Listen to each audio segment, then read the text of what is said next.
네, 오늘 부활절입니다. 부활에 관한 말씀을 듣기 위해서 제가 오늘 무엇을 여러분에게 주보에다 적어드렸냐면은 하이델베르크 문답 57문을 적어드렸어요. 우리가 53문 했고 54문 했고 이제 55문까지 했었는데 56문에 대한 것들 잠깐 순서를 바꿔서 오늘 57문 부활의 위로는 무엇입니까? 라는 제목으로 여러분과 부활절 예배 말씀을 나누려고 합니다. 우리 57문 질문과 답을 다 같이 한번 읽어보겠습니다. 시작. 부활은 당신에게 어떠한 위로를 줍니까? 이 생명이 끝나는 즉시 나의 영혼은 머리 대신 그리스도에게 올려질 것이다. 또한 나의 이 육신도 그리스도의 능력으로 일으킴을 받아 나의 영혼과 다시 결합되어 영광스러운 몸과 같이 될 것입니다. 오늘 이 단문에는 크게 보면 세 가지의 단락 정도로 나눌 수가 있습니다. 첫 번째, 이 생명이 끝나는 즉시 나의 영혼은 머리 대신 그리스도에게 올려질 것입니다. 라는 것이 하나의 단락으로 볼 수가 있어요. 맞아요. 부활을 얘기하기 전에 우리의 영혼의 문제에 대해서 먼저 말하고 있습니다. 그죠? 우리의 이 육신이 다할 때, 이 육신의 장막을 벗을 때, 맨 처음에 일어난 일은 우리의 영혼이 그리스도께로 올려진다. 근데 여기에 뭐 대신? 머리 대신 그리스도께 올려진다라고 하죠. 이거는 왜 지금 하고 있습니까? 우리가 배운 것 한번 되돌아볼까요? 머리 대신 그리스도 하면 뭐가 생각나요? 교회. 머리 대신 그리스도 하면 우리는 딱 하나 생각나야 돼요. 교회가 생각나야 돼요. 그죠? 그래서 우리가 거룩한 공예로 시작을 했죠. 그죠? 그리고 그 거룩한 공예와 더불어 했던 것이 뭐예요? 앞에 했던 게. 거룩한 공예가 뭐 때문에 가능해요? 성령으로 말미암아 가능하죠. 지금 다 성령의 역사 가운데 거룩한 공예가 있고 그 교회의 역사로 말미암아 우리가 부활에 참여한다라는 걸 지금 배우고 있는 거예요. 놀랍게 부활은 우리가 교회이기 때문에 교회로 부름을 받았기 때문에 부활에 참여할 수 있죠. 자, 교회를 떠나서 부활이 있을 수 있어요, 없어요? 없다. 오늘 이렇게 보시면 돼요. 성경은 항상 머리이신 예수 그리스도에게 접합되는 것들로 예수 그리스도의 모든 은혜와 능력이 우리에게 임한다라고 얘기하고 있고, 교회란 이 건물이나 대표되는 목사님을 뜻하는 것이 아니라 예수 그리스도의 몸, 그죠? 예수 그리스도께서 구원하신 예수 그리스도의 몸이 교회라는 사실을 우리는 계속 기억해야 돼요. 우리는 계속 지금 건물을 얘기하고 사람을 얘기하고 그 사람의 잘잘못을 얘기하지만 교회의 본질은 머리 대신 예수 그리스도께 있고 그 머리 대신 예수 그리스도께서 놀랍게 모든 구원의 능력들을 우리에게 베푸시는 곳, 그곳이 교회예요.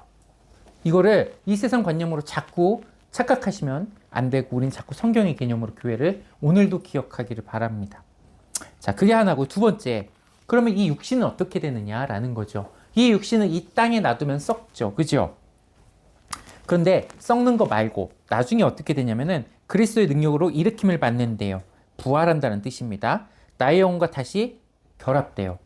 부활된 육체는 우리의 영혼과 결합이 됩니다. 그죠? 그리고 그 몸은 어떻게 됩니까? 이 영혼과 다시 부활한 몸은 결합이 돼서 그리스도의 영광된 몸처럼, 그리스도께서 부활하신 몸처럼 됩니다. 라는 것이 오늘 크게 이 세 가지로 나누는 겁니다. 됐죠? 자, 이제 제가 그 말씀을 써놓고 여러분이 나눈 주보에 말씀을 써놓고요. 그 위에 소제목을 달았기 때문에 그리 크게 어려움이 없을 것입니다. 오늘 우리는 이 부활을 살펴보기 위해서 가장 핵심적으로 고린도전서 15장을 볼 겁니다.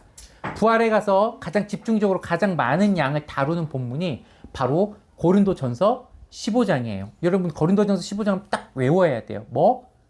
부활장 이렇게 외워야 돼요. 고린도전서 13장은 뭐죠?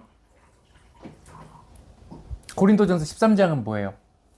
사랑장. 히브리서 11장은 믿음장. 이게 딱딱 나와야 됩니다. 알겠죠? 이 정도는 다 암기하고 있으셔야 여러분이 성경을 고린도전서 15장 오늘 부활에 관한 얘기구나 이렇게 알 수가 있습니다. 고린도전서 15장에 대해서 우리가 나누면서 부활을 조금 보려고 합니다. 여러분 아까 제가 살펴봤듯이 부활은 뭐냐면은 영혼이 다시 사는 것이라기보다는 몸이 다시 사는 거예요. 그죠? 몸이 다시 사는 거예요. 그 몸이 다시 사는 게 어떤 의미인지 보려고 하는 거잖아요. 고린도전서 15장의 시작은 이 몸이 다시 살아난 예수 그리스도, 이에 대해서 맨 처음에 설명하는 건 뭐냐면 역사적 사실이다라는 것들을 맨 처음에 얘기합니다. 실제로 일어난 일이야 라고 얘기를 왜 그럴까요? 예수 그리스도께서 십자가에 그 당시에 못 박혀 죽으신 것은 큰 사건이었기 때문에 많은 사람들이 알았을 거예요. 그렇지만 예수 그리스도께서 다시 사신다라는 것들은 공개적으로 이루어지지 않았고 그곳에 찾아간 몇몇의 제자와 몇몇의 여인과 예수님께서 나타나신 500여 명의 무리들에게만 일어난 것이기 때문에 공식적인 로마의 행사가 아니었어요. 그렇기 때문에 믿기 어려웠을 수가 있고요.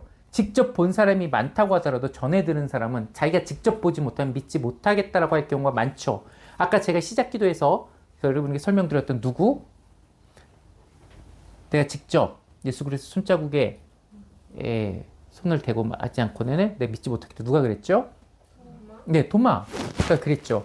그런 것처럼 제자들도 그랬을 건데 하물며 많은 사람들이 믿지 못했을 거예요. 그래서 고린도전서 맨 처음에는 이것이 예수님께서 우리에게 보여준 사실이다라고 얘기를 합니다. 우리 3절부터 8절까지 우리 다 같이 읽겠습니다. 시작.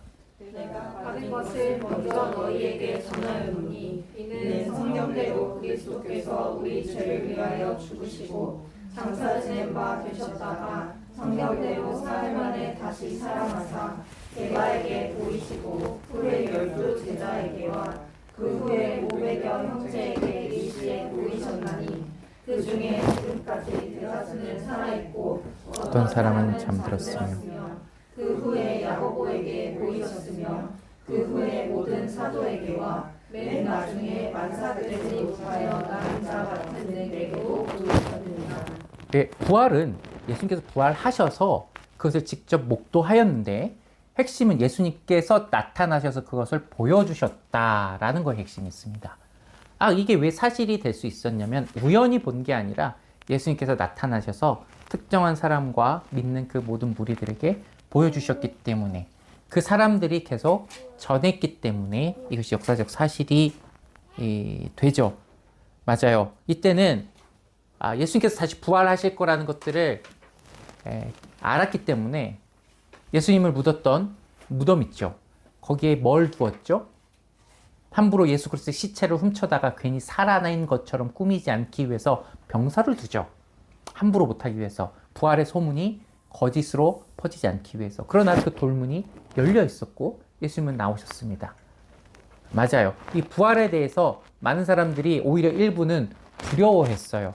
왜 두려워했냐면 예수 그리스도가 다시 살아났다면 이 백성들이 다시금 그것 때문에 더 난리를 피우고 그것 때문에 오히려 바리새인들과 서기관들은 자기의 리더십에 있지 자기들에도 기적을 못 보여줬는데 예수님이 이러한 기적을 보여주면 그 예수님을 따를까봐 모든 사람이 긴장하고 있었던 사건이기도 해요. 근데 그것이 실제로 일어나 버렸던 것이죠. 그래서 거짓 소문을 퍼뜨리고 이것을 막기 급급해야 하는 한 세력이 있고 또 이것을 전해야 하는 한 세력이 오늘 우리에게 보이는 것입니다. 맞아요. 사람들은 예수님께서 다시 살아났을 때 기뻐했습니다. 왜 기뻐했을까요? 왜 기뻐했을까요?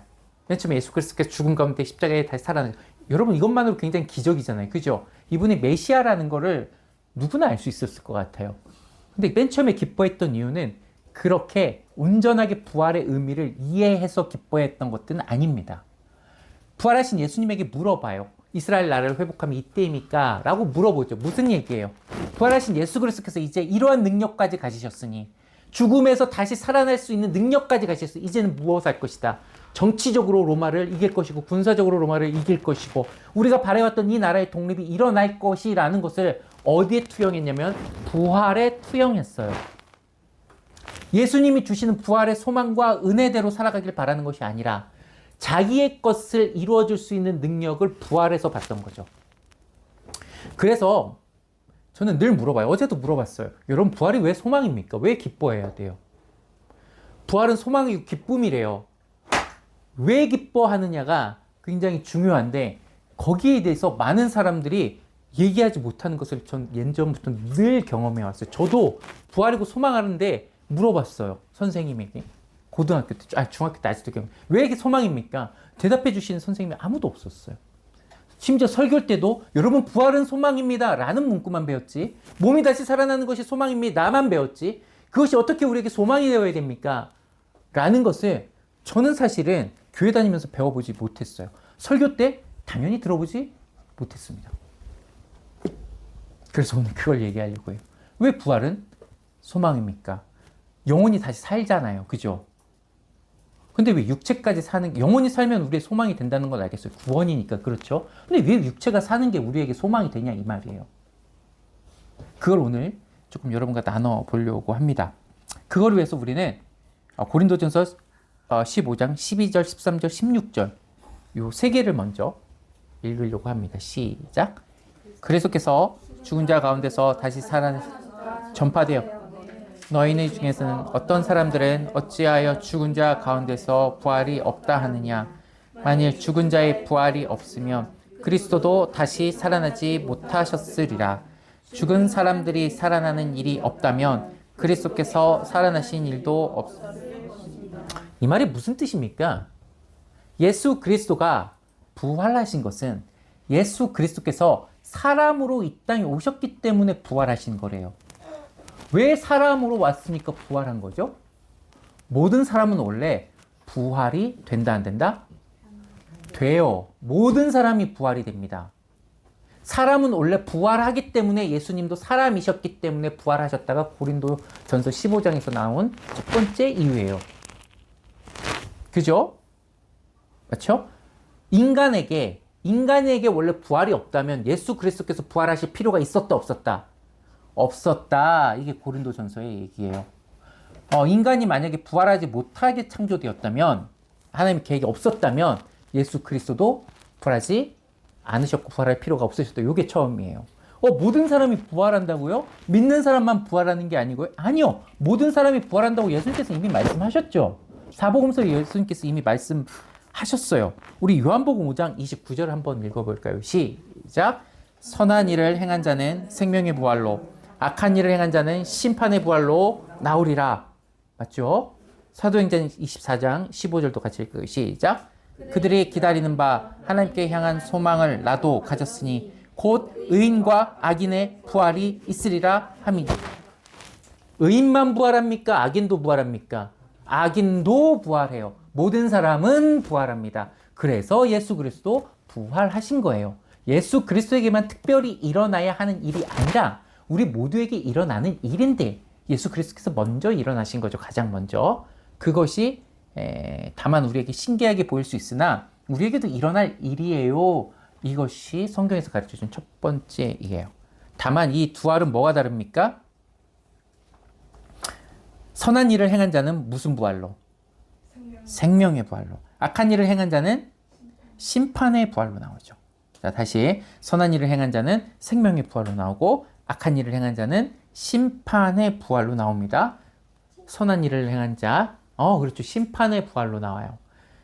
선한 일을 행한 자는 영광스러운 생명의 부활로 나오고 악인들은 심판의 부활로. 이게 좀 나뉩니다. 부활은 다 같은 부활이 아니라 부활한데 부활은 나뉘어요. 그쵸? 예수님의 믿는 사람은 이 선한 일 가운데 산 사람들은 생명의 부활로 하면 영원히 예수 그리스도와 함께 살겠죠. 아까 우리가 육신을 떠나면 우리의 영혼이 누구에게 올려진다고 했죠? 예수 그리스도께 올려진다라고 우리 아까 문답에서 배웠죠? 그럼 그 영혼이 이 땅에 와서 부활의 몸을 입으면 다시 그 몸으로 누구와 같이 거하게 되겠어요? 예수님과 계속 같이 거하게 될 거예요. 영혼으로만 예수님과 거하다가 부활의 육체를 입고 예수님과 함께 사는 것으로 될 겁니다. 악인은 어떻게 됩니까? 악인은 즉시 육신이 세하는 즉시 예수님께 올려지지 않죠. 우리가 쉽게 말할 수 있는 그 지옥이라는 곳, 예수님과 절대적으로 단절되는 곳, 동행하지 않는 곳으로 떨어졌다가 부활한 몸을 입죠. 그럼 어떻게 돼요? 그 부활한 몸을 입고 지속적인 그 심판을 같이 겪어야 되는 거예요. 이게 달라요. 자, 그렇다면 우리는 예수님의 부활을 왜 특별하게 봐야 됩니까? 그럼 예수님의 부활도 그냥 일시적인 선한 일을 했기 때문에 그냥 의인의 부활로 일어나셨구나입니까? 그것도 한편 맞습니다. 죽음에 머물러 있으실 수 없다라는 것은 그 얘기도 맞아요. 그러나 더 특별한 것은 그 몸을 누구에게 주시기 위함이죠?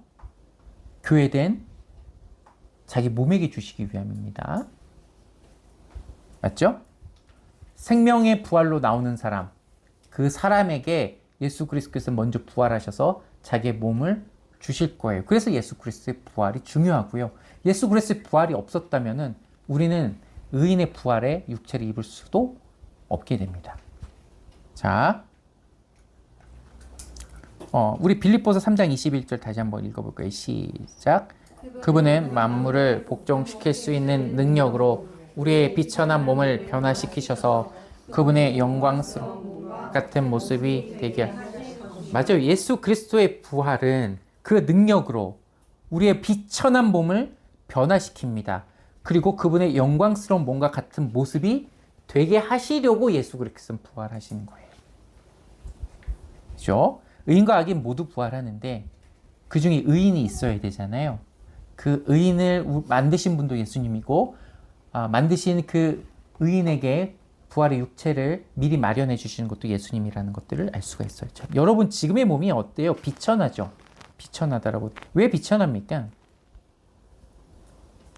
지금의 몸이 그 죄로 인해서 어떻게 됐어요? 우리 몸이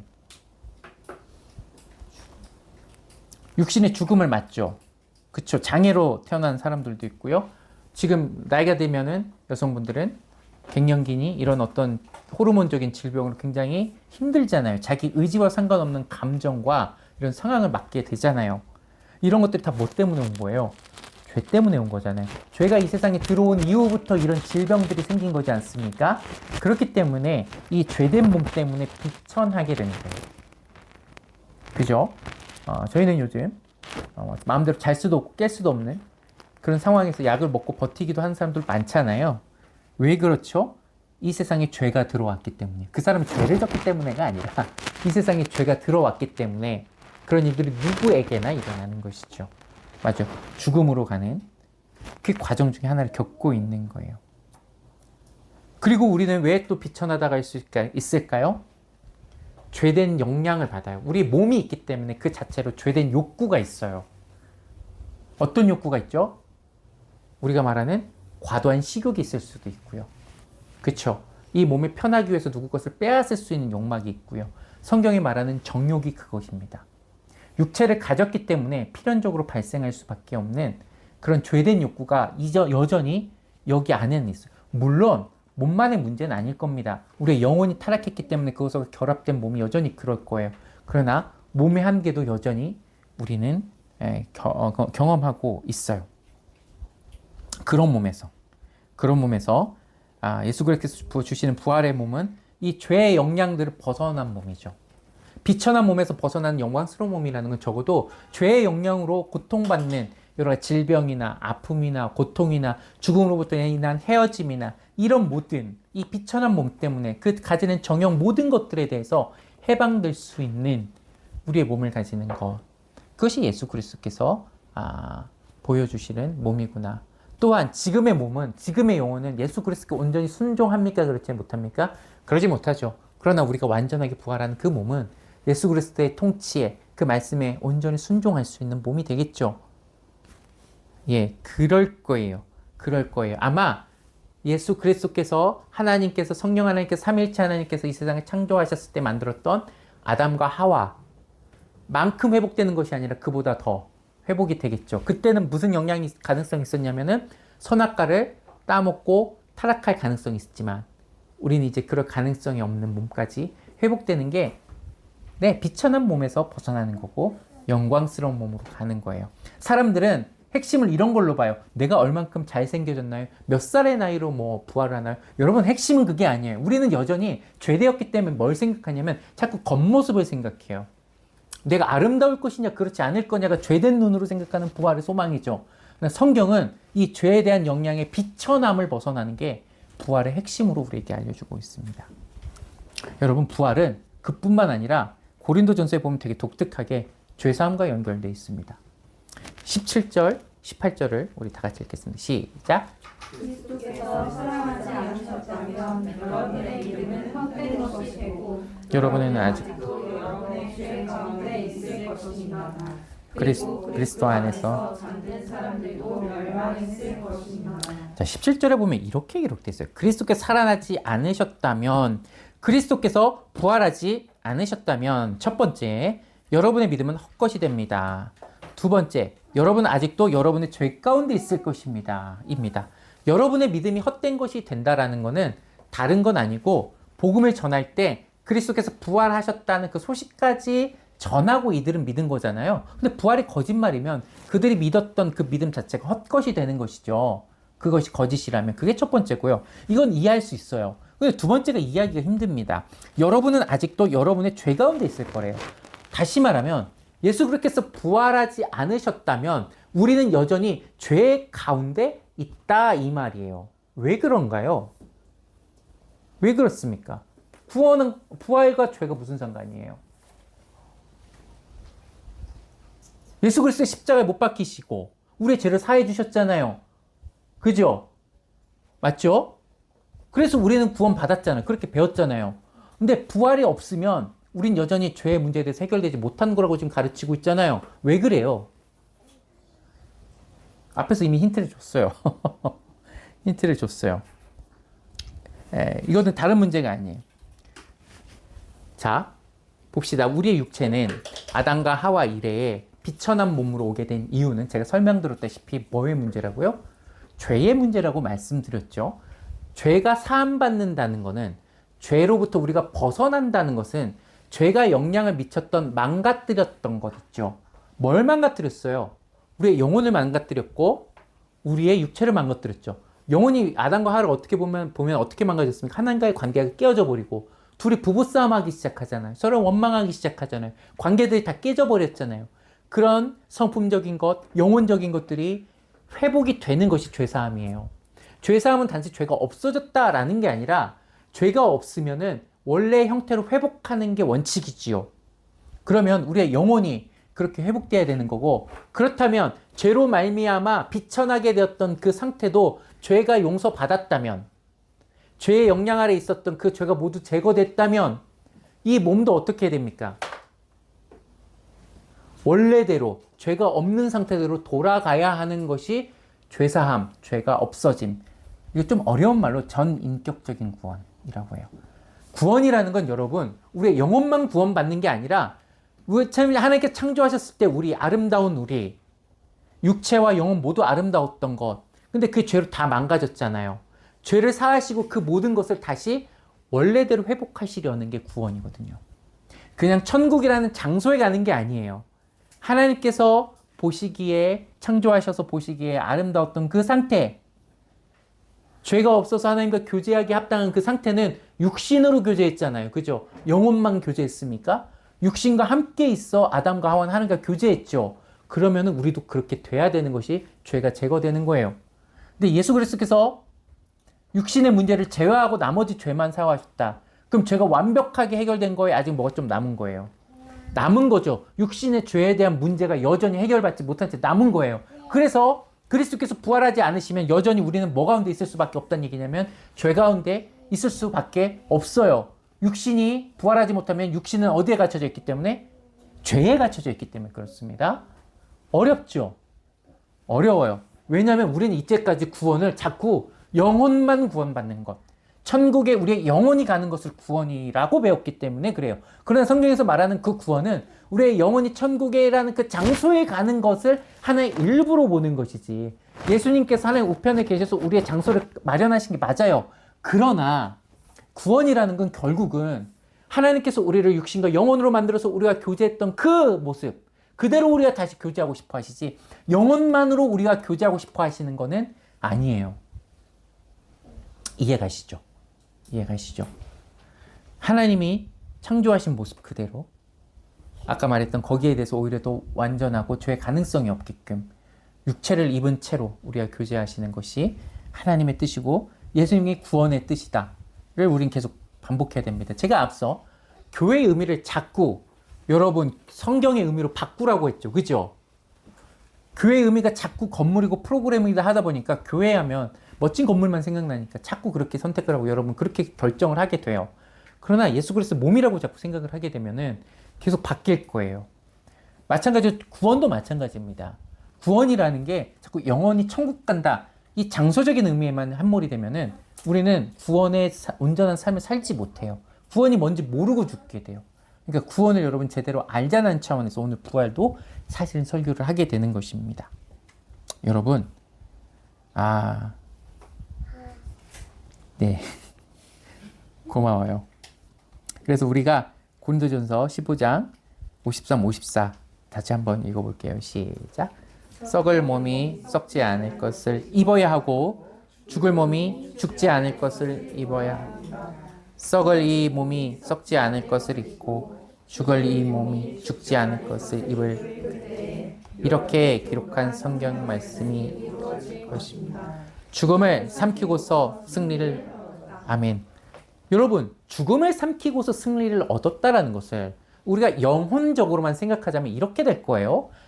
이 땅에서 죄사함 받고 내 영혼이 천국에 갔어 라고 하는 거잖아요. 근데 오늘 고린도전서는 그렇게 말하지 않아요.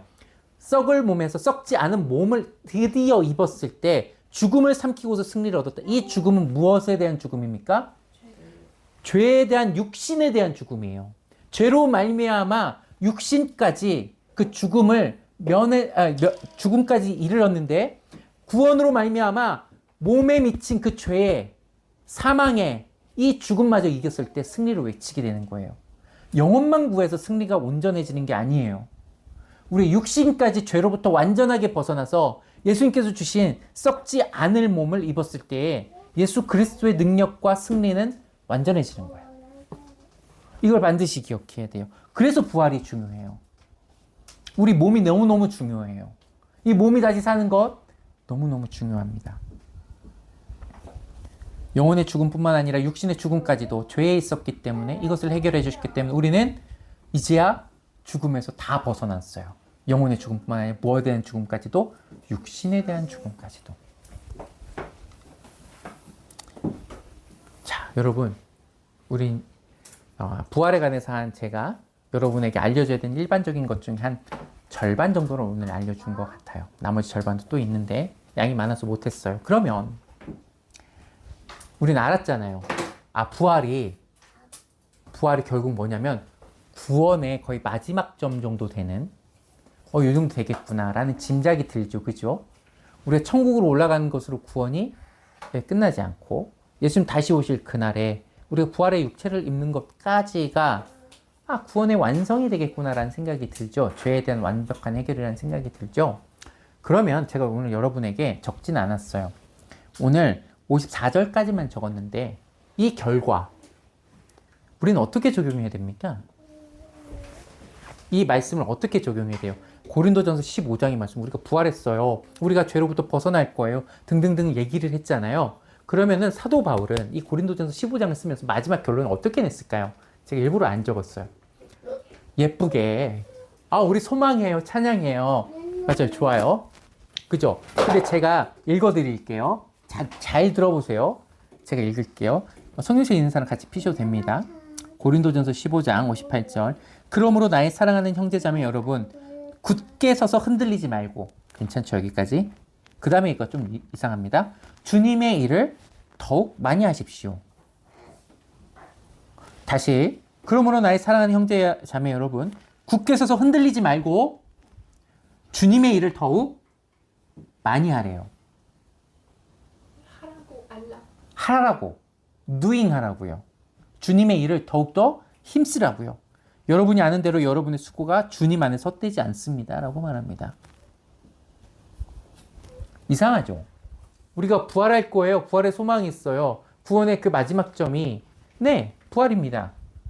라고 얘기를 했는데 그 결과 우리는 주님의 일을 더욱 많이 해야 돼요. 라고 합니다. 여러분 동의가 되십니까? 오늘 왜 주님의 일을 더 많이 해야 될까요? 그 전에 우리는 주님의 일이 무엇인지부터 좀 알아봅시다. 주님의 일이 뭐예요? 전도일 수 있죠. 그죠? 전도일 수 있어요. 그죠? 주님의 일은 전도일 수 있고, 예수 그리스도의 말씀대로 사는 일은 일. 예수 그리스도 온전히 믿고 그 믿음대로 살아가는 일이라고 크게 볼 수가 있고요. 그걸 전하는 일이라도 볼 수 있습니다. 맞아요. 복음의 소망을 가진 사람은 구원의 온전한 죄로부터 모든 것이 완벽하게 해결될 것이라는 그 소망을 가진 사람은 이 일들을 해요. 이 일들을 해요. 자기가 부활의 소망이기 때문에 이 부활과 연관된 구원의 모든 일들에 관한 참여하게 됩니다. 참여하게 돼요. 그래서 앞서 있었던 사랑으로 섬기는 일들을 계속하고 교회를 섬기는 일들을 계속하죠. 영혼의 구원은 결국 앞서 봤던 뭐이기 때문에 교회 일이죠. 구원이 교회 일과 주님을 위한 일이 교회 일과 분간됩니까? 아니죠. 사람들은 그럼 교회에 와서 뭐 청소해야 되나 이렇게 생각하는 게 우리는 안 그래요. 왜 그렇죠? 교회를 건물로 보지 않기 때문에. 그렇죠. 예수 그리스도 몸으로 보기 때문에 그 예수 그리스도 교회를 섬기는 일이 뭔 말이에요? 그러면 예수 그리스도 몸을 섬기는 일이잖아요. 그죠? 그리고 그 교회의 일은 무엇 하겠습니까? 그 지체 한 명 한 명의 무엇을 더욱더 확실하게 해가는 일일까요? 부활에 이르는 일들을 확실하게 하는 일들이겠죠. 주님의 일은 뭐예요? 나만 부활의 영광에 이르는 것이 아니라 내 지체들도 아직 부활에 이르지 못한 사람 그 사람까지도 뭐에 이르도록? 부활에 이르도록 죄의 문제에서 완전히 해결된 그 삶을 살도록 섬기는 일들이 주님의 일이 되지 않을까요? 네. 동감해줘서 고맙습니다. 윤호가 가장 동감해줘서 고마워요. 네, 맞아요. 우리는 주님의 일을 할 거예요. 나만 부활의 영광에 참여하는 그 비밀을 알고 사는 것이 아니라 우리 교회가 더 나아가서 믿지 않는 사람들이 그 부활의 소망을 가진 일에 참여할 거예요. 여러분 물어봅시다. 난 이 부활에 정말 소망합니다. 라는 마음이 진심으로 그렇게 살아가는지 한번 스스로 질문해 보세요. 어떤 사람은 그것에 대한 감정이나 의지와 어떤 지식 정도가 어떻게 보면은 한 손바닥 정도 될 수 있을지도 몰라요. 어떤 사람은 큰 나무만큼 자라 있을지도 몰라요. 여러분, 이미 우리가 믿어서 구원에 대한, 부활에 대한 소망이 아주 선명하고 그것에 대해 기쁘고 우리가 그것을 위해 잘 살고 있다면 왜 교회를 향한 이 말씀을 기록하겠습니까? 우리는 부활의 소망에 대해서 늘 놓치기 때문이에요. 이 세상의 소망에 늘 익숙하기 때문입니다. 이 죄된 세상, 썩을 몸에 대한 영광을 가지고 누리는 그 기쁨에 대한 죄된 욕구에 대해서 우리는 여전히 소망을 품고 살기 때문에 부활절이라도 이 부활에 대한 소망을 다시 하고 우리가 썩지 않은 소망이 무엇인지 배우는 것이죠. 여러분이 믿었다고 해서 부활의 소망이 100% 이꼴 되는 게 아니기 때문에 오늘 우리는 설교를 듣는 거예요. 그리고 소망하려고 하는 거예요. 믿으려고 하는 거예요.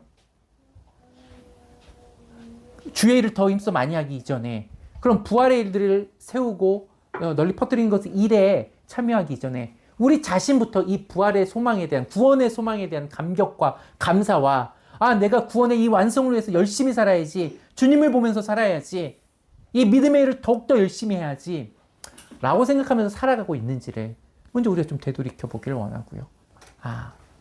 나의 믿음이 온전하길 바라는 동시에 또한 우리 교회의 믿음이 온전하길 바라고 이 믿음을 선포하는 역할이 있어야겠구나 라고 결단하셨으면 여러분 좋겠습니다. 여러분 말씀을 맺겠습니다. 오늘 시작은 이렇게 시작했습니다. 부활이 왜 소망이 됩니까? 이전에 부활이 왜 위로가 됩니까? 여러분 모두가 부활해요. 의인도 부활하고 악인도 부활합니다. 의인은 의인에 맞게 생명의 부활을 입고요. 악인은 악인에 맞게 심판의 부활로 나오게 됩니다.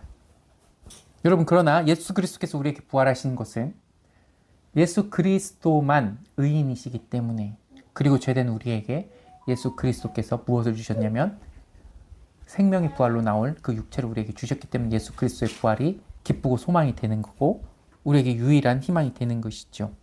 여러분 그렇다면 거룩한 부활에 대해서는 얘기를 했어요. 그런데 제가 얘기하지 않은 게 하나가 있습니다. 악인의 부활, 심판의 부활은 얘기하지 않았죠. 왜 얘기하지 않았을까요? 성경에 기록이 없습니다. 그들이 심판의 부활로 나올 육체조차도 어떤 것인지 제대로 알지 못한 채 그 심판의 부활을 기다려야 하는 그 상황에 처하는 거예요. 그죠? 여러분 그들의 부활은 어떤 걸까요? 더 고통스러울까요? 그 육체로 부활하면 덜 고통스러울까요? 모르겠어요. 그러나 명확한 것은 그 육체는 영원한 심판의 무게를 가지고 살아야 되는 육체입니다. 여러분 큰 맥락에서 보면은 부활의 소망은 구원의 소망과 다르지 않다는 거 오늘 말씀드렸어요. 맞습니까? 이는 구원의 기쁨들, 부활의 기쁨이 있다면 구원의 기쁨과 동떨어진 것이 아니겠죠. 우리가 그 기쁨을 찾는 것에 전념하기를 또 바라고, 마지막으로 위로에 대한 것들을 얘기를 하려고 합니다. 왜 위로일까요? 죄된 이 세상에서 믿음 지키고 부활의 소망을 지키면서 쇠약한 육체들을 가지고 사는, 그것이 우리에게 고단함이기 때문입니다. 몸이 아픈 사람들, 장애인 사람들 당연히 고달플 수밖에 없겠죠. 맞죠? 죄의 욕망 때문에 몸이 힘든 사람들 당연히 고달플 수밖에 없을 것입니다. 외모로 사람들을 평가하고 부활 얘기해도 외모로밖에, 얼마나 아름다울지에 대해만 생각하는 이 세상에서 살아가는 것 자체가 고통이겠죠. 맞아요. 그리고 믿음을 지키고 그것을 위해 열심히 달려간다 한들, 부활의 소망을 향해 달려간다 한들 이 세상에서는 바보처럼 여기는, 어쩌면 고통스러운, 견디기 힘든 세상에서 우리는 살고 있기 때문에 이것이 위로가 이 소망이 우리가 곧 위로가 되는 것입니다. 맞아. 세상이 아무리 비웃어도 나는 나에게 주어질 마지막에 그 영광스러운 부활을 위해 달려가는 거지. 이 세상에 쇠잔한 육체의 희망을 품고 사는 게 아니지. 그것이 나에게 주어질 미래 소망이야 라는 위로로 가지고 있습니다. 여러분, 이 말씀으로 여러분들이 부활에 대해 소망과 기대와 믿음과 주님의 일을 회복하기를 간절히 소망합니다. 아멘.